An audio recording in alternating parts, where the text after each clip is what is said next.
Hey friends, thanks for joining us again at Shine Coaching. Rob here. We're going to look at kind of a part 2 follow-up to learn more about the generic differences between Western and Eastern culture.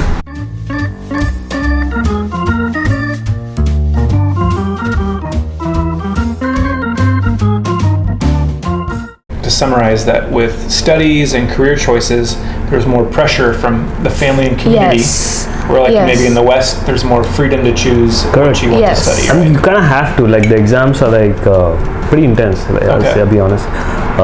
The syllabus covers a lot. Mm-hmm. Yeah. There's more emphasis on theory rather than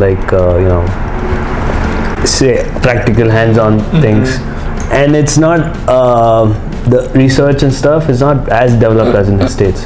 Equipment or in any such thing.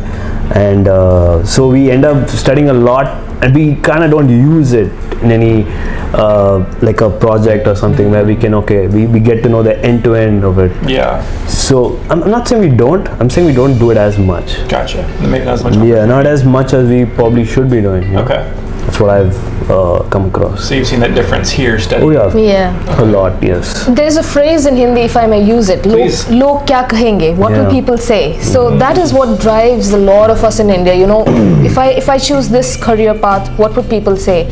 Will they look up to me? Will they look down upon me? Or will they just not bother? Yeah. Whereas here I've seen people don't really care what others think about them, which is pretty good. Because you have the choice. It's your life, right? You get to decide what you want without being under the pressure that someone's constantly judging you or breathing down your neck. In India, that happens a lot. Yeah. People do interfere a lot in other people's business, and they constantly want you to know what so and so's kid is doing or what so and so is doing. Here, I feel you can do whatever you want. You can wear whatever you want. You can stand outside and fag for all I care, and no one's going to look down at. Which means smoke a cigarette. Yeah. Yes, we gotta make that word could mean different things in different places. Yeah, and no one's going to judge you or even look at you a second time. Yeah. But in India, if I being a girl, if I'm standing with a group of guys who's smoking, 5 or 6 people will turn and look and stare you down till you're so conscious you'll break away from the group and move away. I mean, we're opening up now, even in India, people don't really care, at least in the metropolitan cities, but I'm from a small town, and you're constantly being judged for the way the word spreads. Yes. Yeah. It spreads like wildfire. Yeah. Let's talk about the last thing you guys mentioned, relationships, and just how people interact socially, how interactions are, especially with new people or even, cross-gender. Talk about the differences you've noticed here in America versus back home. So I've in the States, I've noticed people have genuine conversations. It may be superficial, but it's genuine. It's pretty direct. Whereas in India, people from the subcontinent, usually the conversations are a little, if I may say so, boring. I don't know. It depends. I'm talking about new interaction. We meet someone. Hey, those are your words, not mine. I'm not gonna. I don't want to generalize, but it's how I've seen it. In the States here, mostly. Small talk's more of a thing in Western culture. Yes, small talk, exactly. So that's kind of my experience. So for me, I'll just share an example. So I landed in the States on the 23rd of July, and I flew down to LA for a meditation retreat. And we booked an Uber to go from our Airbnb to the hotel where the meditation was happening. Okay. And there was a friend of mine who's been in the States for a couple of years. So we got into the cab, and the cab driver just addresses, "Hey, how's your day?" And I freaked because I'm not used to people asking you, "How's your day?" A stranger. A stranger, or a complete new person who's probably just there to drive you from one place to point A to point B. Yeah. And I didn't answer. I just sat there in the back, freaking out, and I was like, why is this person talking to me? Why is he even trying? And then my friend got into a conversation with the lady who was driving the cab, and they started talking a lot about, where are you going? What is this retreat about? And how many people are coming? And I just couldn't say a word. But as time progressed and I started taking Ubers for myself, I realized that if the driver is friendly and is trying to have a conversation, I think you should indulge in a conversation. You get to know a lot of good stories. Yeah. I was driving down to the airport 3 months back. I was going to California for the summer. And the person who was driving down was a university football coach. Oh, wow. who had moved from California to Dallas because he said he couldn't afford it back there. And he started talking about how he brings up his kids. And that's when I think I found one similarity. He's like, if my kid misbehaves, I will not hesitate to smack him on the butt.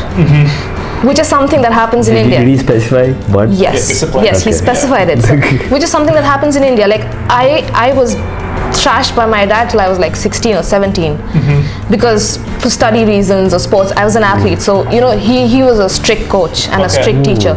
But here I think that's another difference. I Oh, think yeah. you can't really use Yeah, physical that- brute force to get your kids Yeah. on I the mean, you right probably track. can weigh in on this a little. I bonded with the coach over the fact that he was an athletics coach and I was into athletics. And then, you know, the 30 minutes drive from here to DFW, it passed in a jiffy. It was fun. It was fun. Yeah. And You met someone new, you learned something. yeah, and it's like a lot of people, at least like in my friend circle also, initially they would hesitate a lot Yes. to make conversations, and they would constantly be judging me for, you know, talking so openly and, you know, discussing things about India, about my family, about Right. the person's family. And I told them, I said, he's not even going to remember you once you get off. Exactly. So- you say whatever you want. Yeah, you say Yeah. whatever you want. He's But not he's going gonna to say whatever he- make a note and, you know, use it against you sometimes. It's just okay Yeah. to say hi, hello, how's your day, and stuff like that. And yeah, another thing, when people ask you how's your day, they're not literally asking you how's your day. So just say good and move on. Yeah, it's like They don't want all the details. courtesy. It's a greeting. Yes. It's kind of like it's a greeting. courtesy. Yeah. yes. You guys shared some great stuff. Yeah. Any final thoughts or tips for international students on how they can better understand and even prepare or experience this difference of the kind of clash of cultures of Western and Eastern Yes, culture? yeah. I would say be open to experiences. Now, if you're gonna stay within your community, you're not gonna learn much Yeah. because you already know about this stuff. Now you got to meet. I would say like Americans here, talk to them. Like I went to a baseball game, so hung out, like gone to parties.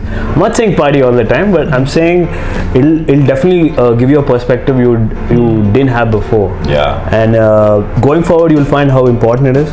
You may not find it. It may be out of your comfort zone, but I would say go ahead and do it. So it'll be a rich experience. Yeah. Definitely, that's what I would say. Oh, great stuff. Be open to experience. Yeah. That's it. Yeah, I'd second Nitin. It's like be open to new experiences, you know, look at everything with a fresh perspective. Try not to stay so much in your comfort zone Yeah. because you'll just inhibit and restrict your own self. So yeah, be open to stuff, interact with people, don't hesitate to take the first step, don't wait for someone to approach you. If you see something you Right. like and you want to talk about it, you want to compliment someone walking down the street, just go for it. Right. Great thoughts, guys. Absolutely. Thanks again for joining us at Chai Coaching. Here, it's really important for us to help international students succeed in America and build bridges and foster community cross-culturally. And I love that these guys have taken opportunities of that. They've given you some great ideas of things to prepare and expect when you're studying abroad. And yeah, please, subscribe, like, share, comment below, continue the conversation. And yeah, we'll see you guys next time at Chai Coaching. Thanks for joining us.